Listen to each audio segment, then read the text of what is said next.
कपड़े धोने वाली बहू। शादी के पहले से ही विभा को कपड़े धोने का बड़ा शौक था। कभी नल के नीचे तो कभी तालाब के पास। अरे मेरी नीली वाली लुंगी नहीं दिख रही है।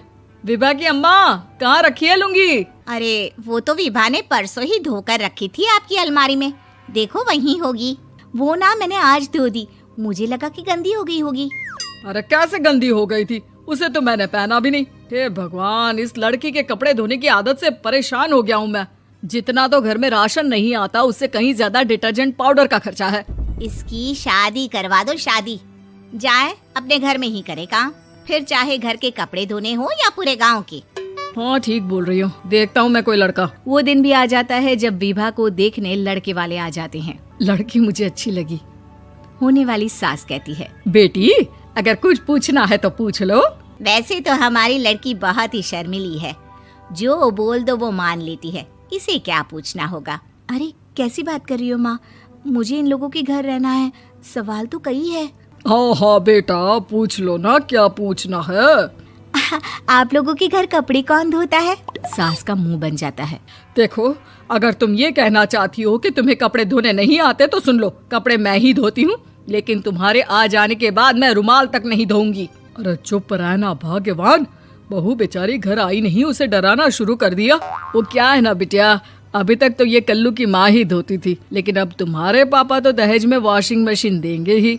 तभी विभा की माँ बोल पड़ती है, सवाल भी पूछा तो क्या। वैसे भाई साहब, मशीन की तो फिर भी कपड़े धोने की कैपेसिटी होती है। मतलब जो बिटिया दे रहे हैं ना विभा, इसे कपड़े धोने का बहुत शौक है। ये आप लोगों के क्या, आस पड़ोस गांव मोहल्ले सबके कपड़े धो दे और उफ तक ना करे। बाहर देखा नहीं आपने कितने कपड़े सूख रहे हैं? सब हमारी बिटिया ने ही तो धोए हैं। बस भी करो ना माँ, शर्म आ रही इतनी तारीफ सुनकर। और तो और एक दाग निकाल कर दिखाओ तो मान जाऊं। हाँ अच्छा, माफ करना बेटा, मैंने गलत समझा। हमें तो रिश्ता बहुत पसंद है। और ऐसे जुड़ जाता है रिश्ता कपड़े धोने का शौक रखने वाली विभा का। उसकी शादी हो जाती है कोयला फैक्ट्री में काम करने वाले कल्लू के साथ। शादी के बाद अचानक विभा चिल्लाती हुई सास के पास आती है। सासू माँ, अरे सासू माँ कहाँ है आप? ये तो धोखा है, धोखा दिया आप लोगों ने मुझे। इसे ससुर के चक्कर के बारे में पता चल गया। अरे तो उसमें तुझे क्यों धोखा मिला है? अरे नल में पानी नहीं आता, कपड़े कैसे कब धुलेंगे?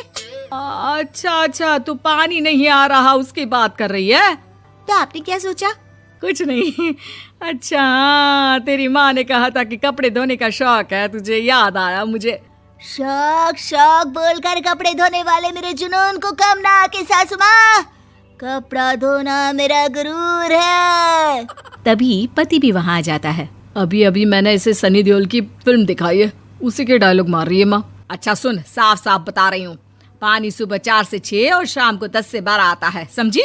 विभा टाइमिंग सुनकर हैरान हो जाती है। ये क्या भूतों का मोहल्ला है?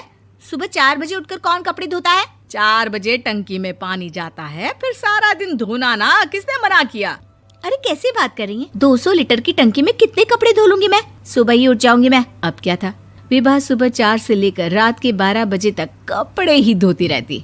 एक रोज सास पड़ोस से निकलकर कहीं जा रही होती है कि साथ वाली कहती है, हाँ कल्लू की माँ, जरा ये बताओ कि 2 साड़ी है, 2 ब्लाउज और एक पेटीकोट और एक नाड़े वाला लंबा कच्छा। हाँ तो? अरे तो क्या, कितना लोगी धुलाई ये बताओ। धोबन दिख रहे हैं हम क्या? हमारे पति सरकारी नौकरी से अभी रिटायर हुए हैं और बेटा सुपरवाइजर है कोयला फैक्ट्री में। धोबन समझ रखा है हमें? हाय रे कल्लू की अम्मा, माफ कर दो, वो तो मोहल्ले में यही सब बता रहे थे कि तुमने बहू को कपड़ा धुलवाने के काम में लगा दिया है। सास को पड़ोसन की बात सुनकर गुस्सा आ जाता है। वो घर पहुंचती है जहां घर के बाहर ही इतने सारे कपड़े सूख रहे होते हैं जितने कि किसी धोबन के घर पर। अरे ओ कल्लू की दुल्हन, बाहर निकल। माँ जी यहीं आ जाओ, बाथरूम में चादर धो रहे हैं हम। अरे अभी हम धोते हैं, तुमको बाहर निकलो। ये आस पड़ोस वाले बोल रहे हैं कि हम बहू से कपड़े धुलवा कर उसे कपड़ा धोने वाली बना दिए हैं। अरे छोड़ो ना माँ जी, किन लोगों की बातों में आती हो? आस पास के लोगों का तो काम ही होता है कि वो किसी तरह सास बहू को लड़ा दे। बहू सारे घर के कपड़े धोती है, ये क्या कम है? बोलिए। सास को भी लग जाता है कि वो बहू का ये सनकीपन नहीं छुड़वा सकती, इससे अच्छा है कि खुद ही चुप हो जाए।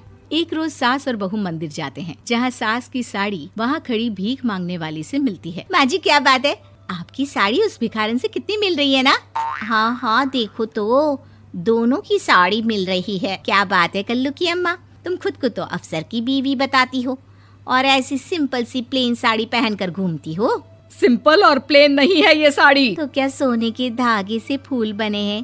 कुछ भी सासू माँ, कुछ भी। हाँ, बने थे इस साड़ी में सोने के धागे से फूल।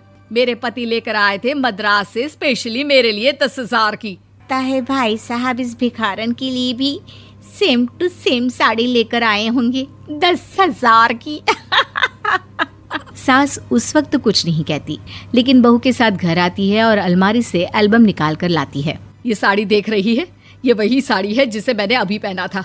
इस साड़ी में ये जो चमकदार फूल दिख रहे हैं ना, ये सोने के धागों से काढ़े गए हैं। लेकिन तू लोकल वॉशिंग मशीन ब्रश से घिस घिस कर सारे फूलों को निकाल कर साड़ी प्लेन कर दी। मुझे माफ कर दीजिए सासू माँ। और तो और, जब मैंने तुझे तेरी गलती के लिए कुछ नहीं कहा, लेकिन तूने तो सबके सामने मेरा मजाक ही बना दिया। क्यों? बहू को समझ में आ जाता है कि अब से उसका कपड़े धोना बंद।